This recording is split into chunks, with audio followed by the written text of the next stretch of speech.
Blackthorn Hollow, a remote fishing town nestled along Maine's jagged coastline, was a place the sea rarely left in peace. Its tides gnawed the black rocks like hungry teeth.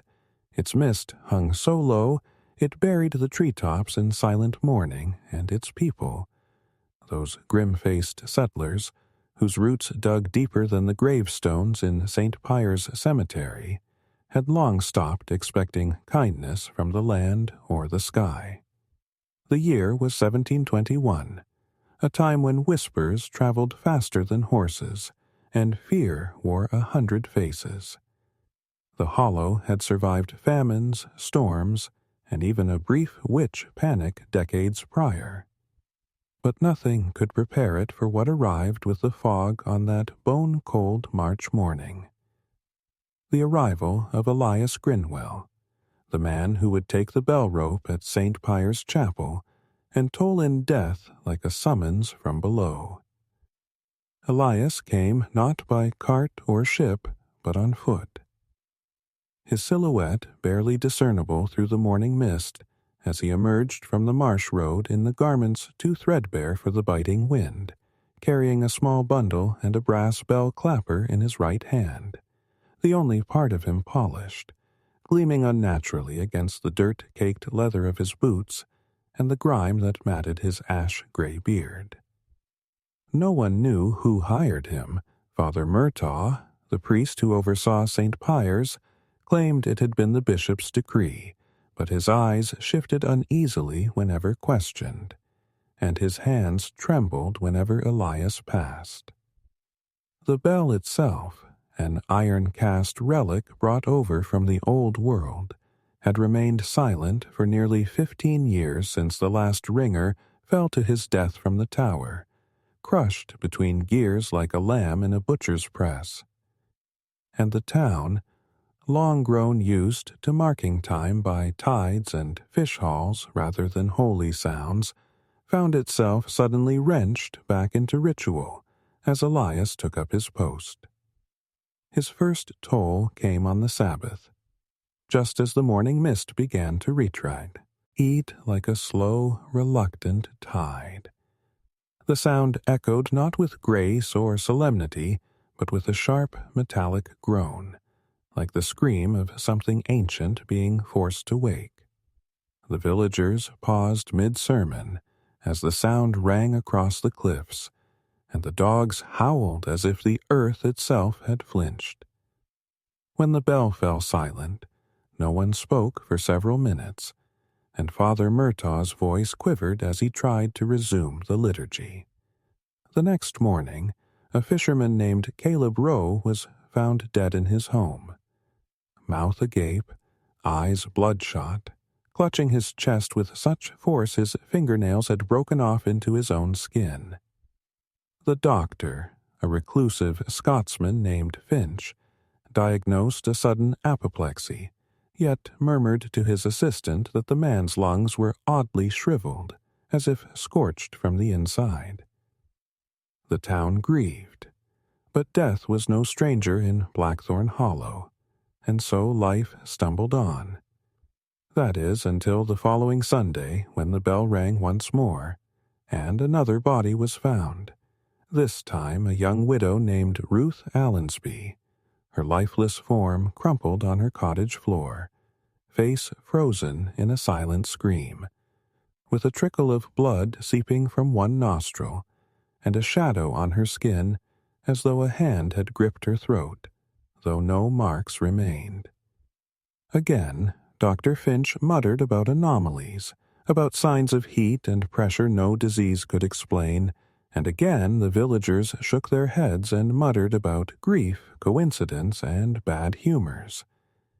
But when a third death followed the third toll, and a fourth after the fourth, even the most skeptical of townsfolk began to exchange glances during the Sunday sermons, watching the bell tower instead of the crucifix, noting how Elias Grinwell climbed the stairs with a gait too steady, too practiced, and how the bell never rang the same way twice. By the sixth toll, the pattern could no longer be ignored, Each Monday bore a new death, each funeral all more unsettling than the last. A child, then a blacksmith, then the town's schoolmaster, all found lifeless in various states of terror or confusion, each seemingly untouched by human hand, and each coinciding perfectly with the bell's chime. Rumors began to coil through Blackthorn Hollow like smoke through rafters. Some said Elias had made a pact with the devil, and that the bell itself fed on souls. Others whispered older things, of Norse spirits, of sea-born curses, of pagan rituals hidden beneath the skin of the New World. Elias, for his part, said nothing. He was never seen outside the chapel, never entered the tavern, and never visited the market. He slept, it was said, in the tower itself, though no one had climbed those stairs since his arrival. Not even Father Murtaugh, who now preached with a hoarse voice and eyes rimmed red as if he hadn't slept in weeks. Children dared each other to touch the chapel's door after sunset, and more than one was whipped for swearing they heard chanting from within after midnight. Dr. Finch, once a man of rational science, grew visibly shaken by the seventh death and requested an audience with Father Murtaugh, emerging an hour later, pale as wax and refusing to discuss what had passed between them. He began compiling notes, meticulously documenting the times, causes, and appearances of each death. And the morning after the 9th toll, he posted a letter to Boston requesting the assistance of an ecclesiastical investigator. But the messenger boy he hired was found drowned in the shallows 2 days later, though he'd never been known to swim or own a boat. The town was now divided. Some wished to confront Elias, to drag him from the tower and burn the bell. Others warned that such action might invite even greater wrath. And all the while, Elias continued his grim rhythm, emerging every Sabbath with the dawn, winding the bell rope in his long, pale fingers, and ringing it once with a force that seemed far too great for his wiry frame. He never smiled, never spoke, and yet his presence seemed to widen the chapel's shadow, but yes, to make the cold more bitter, the silence more stifling. The townspeople began skipping church, staying home with drawn curtains, praying in private or fleeing altogether, though those who left often met misfortune on the road. By the 11th toll, the cemetery had gained so many fresh graves that gravedigger Samuel Vane began digging preemptively, claiming it saved time. It was then that the whispers sharpened, turned from speculation into quiet resolve. Something had to be done. But who would act? And how could one confront a man who never left his tower, whose hand summoned death with each ring? As the 12th Sunday approached, the town stood on the edge of madness, staring at the bell tower like a wound that would not close, wondering which of them would not see the week's end. Father Murtaugh stopped preaching entirely, leaving the chapel's doors locked save for Elias's solitary entrance, and Dr. Finch was last seen hunched over his desk by candlelight, scribbling feverishly into a leather-bound book. Outside, the wind howled, the mist thickened, and the bell waited in silence, hungering for its next toll. The 12th toll had not yet sounded, but Blackthorn Hollow no longer waited for death like a sheep waits for slaughter. It bristled, coiled in dread and defiance, its people raw-eyed and half-mad from sleep, lost to fear, from counting who among them had vanished into the soil after each echo of the bell tower's dreadful groan. And though the town remained gripped by the cold fingers of superstition and helplessness, There were stirrings of revolt in the quiet places, whispers not just of curses and death, but of action. Desperate, dangerous action. For someone had to try and stop the bell before it rang again, and the only man thought brave or broken enough to try was Father Murtaugh, the once steadfast priest who had all but retreated into silence after witnessing 11 deaths in as many weeks, his sermons hollowed into mutterings, his crucifix clenched so tight in trembling fists that his palms bore mirrored wounds. On the night before the 12th Sabbath, Murtaugh left his quarters in the chapel's rear, climbed the tower stairs with resolve in his gait, and carried with him an iron crowbar wrapped in cloth, his intention clear, whispered feverishly the next morning by the old woman who claimed to have seen him disappear through the chapel doors, to destroy the bell, to confront Elias Grinwell at last, or die trying. And yet it was neither confrontation nor destruction the town found the next day, but the priest himself, hanging by the neck from the belfry beam, his body swaying gently, as though the wind itself mocked their hope, his face pale and stretched in shock rather than sorrow, and in his right hand, clutched so tightly they had to pry it open with a chisel, was the crowbar, bent not by force, but as though melted and reshaped by unseen heat. The chapel was sealed that morning, the bell left unsounded, and the silence that fell over Blackthorn Hollow was not pita, ace but a pressure, thick and thunderous, that felt more unnatural than the toll itself. Yet the next morning, despite no ring, a woman was found dead in her root cellar, her face mottled blue, her veins swollen like worms beneath her skin, and her child swore that in the middle of the night a single toll had rung in the mist, so faint it felt like a dream. It was, then, in the face of this silent ringing and mounting terror, that young Annabeth Moore began to act, not out of bravery, but desperation.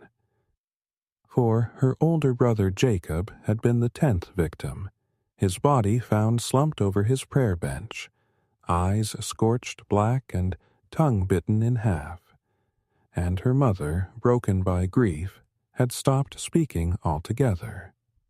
Annabeth, just 16 and clever beyond her years, had long watched Elias from the distance, sketching his habits from the shadows, how he never left the chapel grounds, how he never lit lamps at night, and how sometimes, just before dawn, the silhouette of his form could be seen through the belfry's small slatted windows, unmoving as if in trance.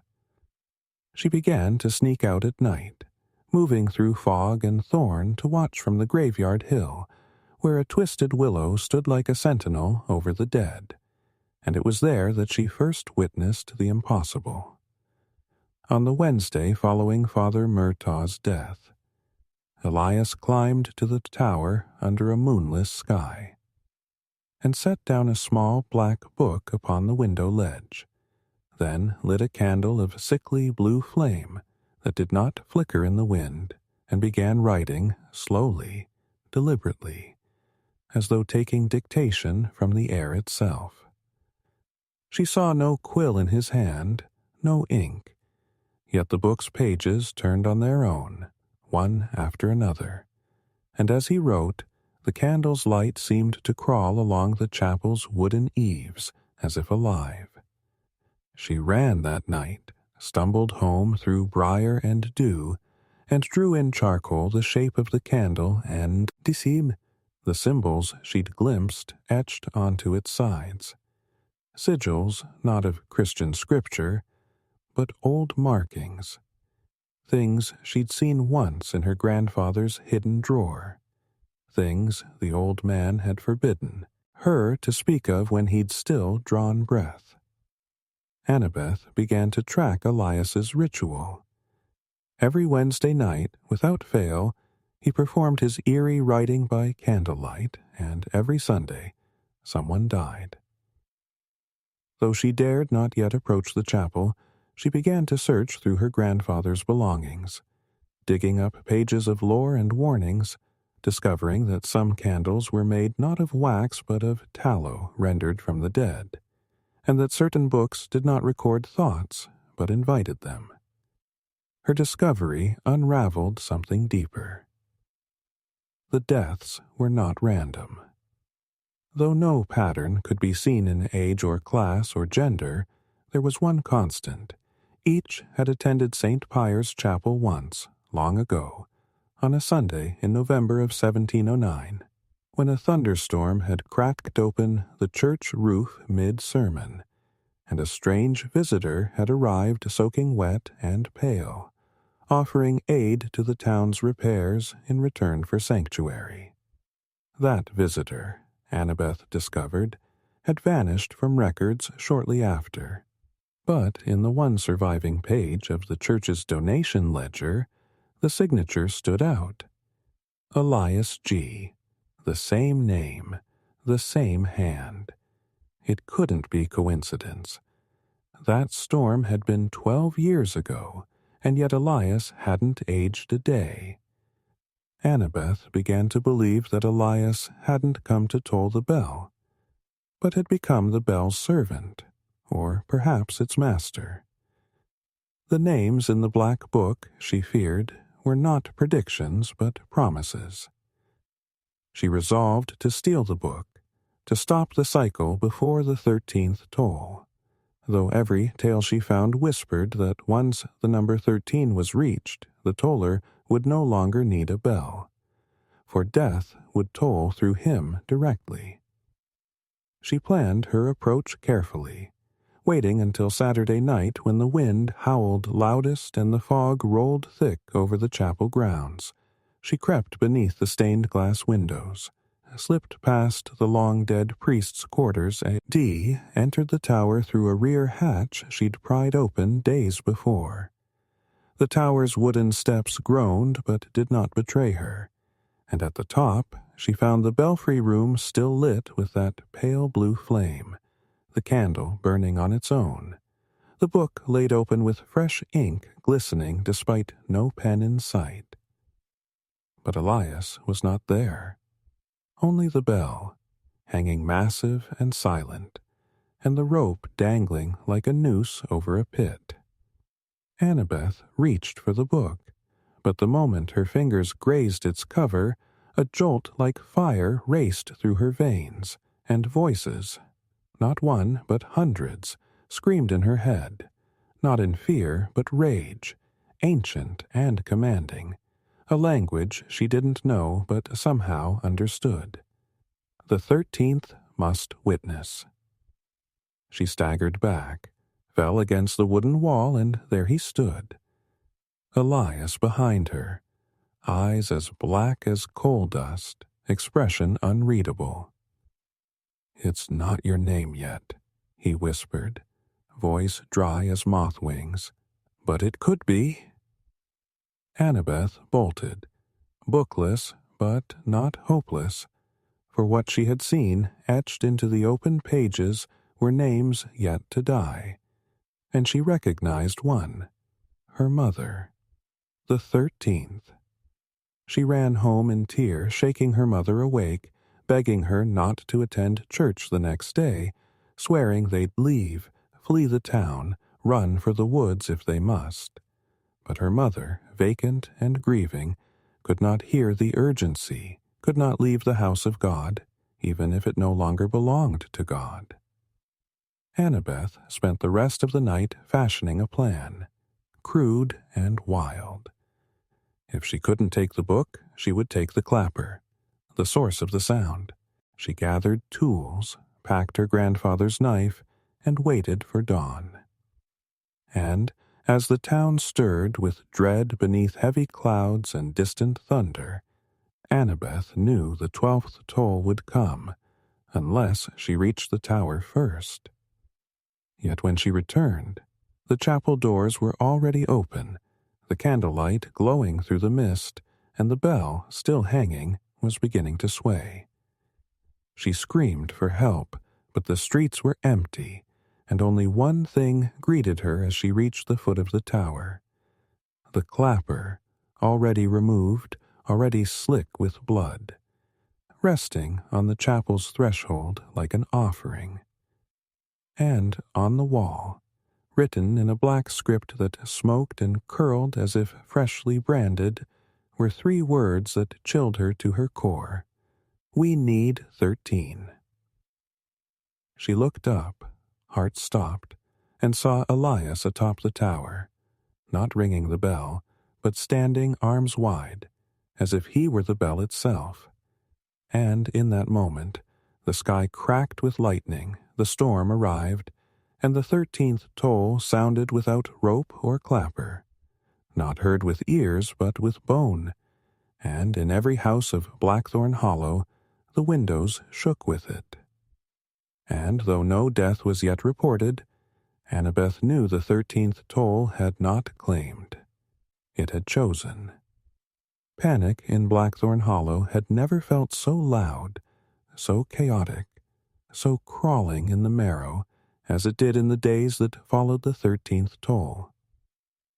Not merely because another body had not been found, but because everyone feared that anyone could still be next, and worse yet, that they would not simply die but be taken, possessed perhaps by the force that had crept from the chapel into the bones of their town, their lives, their history. The fear was not of death alone, but of the kind of death Elias Grinwell heralded, personal, tailored, full of meaning that no one dared to understand, and in that dread silence following the 13th toll as the fog thickened and the birds stopped their morning calls, the town slipped into a sort of ghost-like half-life where no one left their homes, no sermons were spoken, no markets opened, and only one person still moved freely through the mist, like she had nothing left to fear. Annabeth Moore. She had not slept. Not since the moment she heard the soundless bell echo in her bones, and read the black scrawl on the chapel wall, and her mother's eyes had rolled back in their sockets at that very moment. Whispering something in a language Annabeth did not recognize but would later find burned into the pages of her grandfather's forbidden notes, words from an old tongue, older than Christ, older than the Puritans, older even than the rocks of Maine itself, the same words Elias's book had written in. It was then, in the cruel glow of certainty, that she knew the final toll had not come to kill her mother, but to mark her, and that she, Annabeth, was no longer just a witness, but the only remaining thread between the town's salvation and its descent into whatever dark covenant had bound Elias to that tower.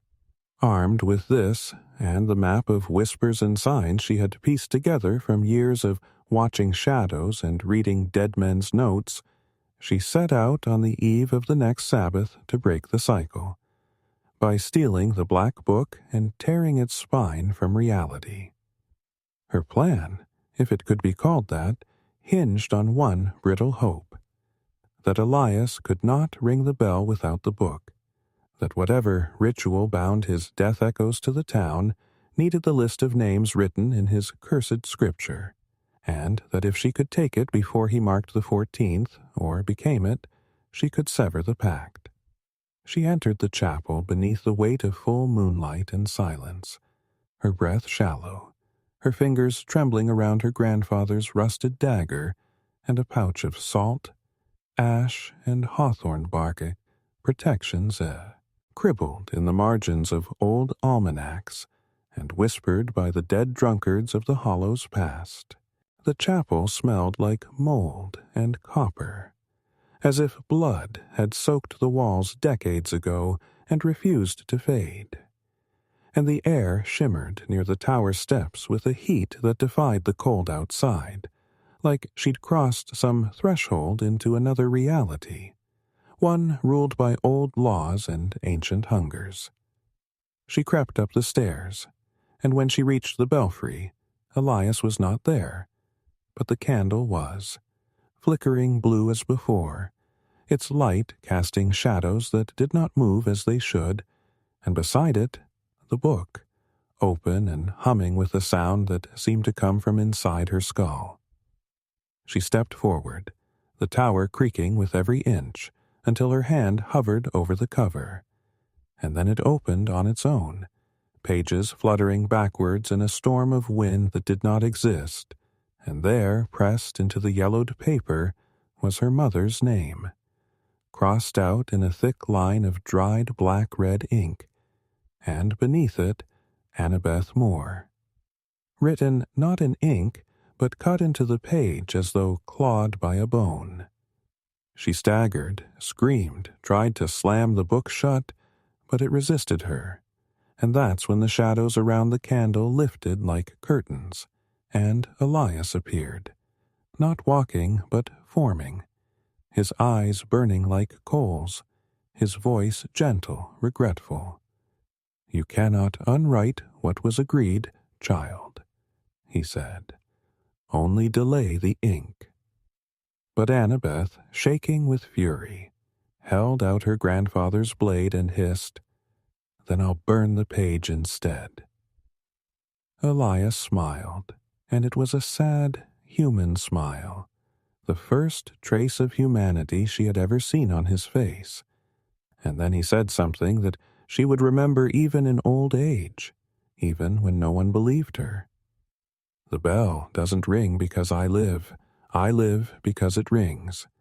We're both prisoners, child. We both fear the silence." With that, he stepped aside and let her take the book.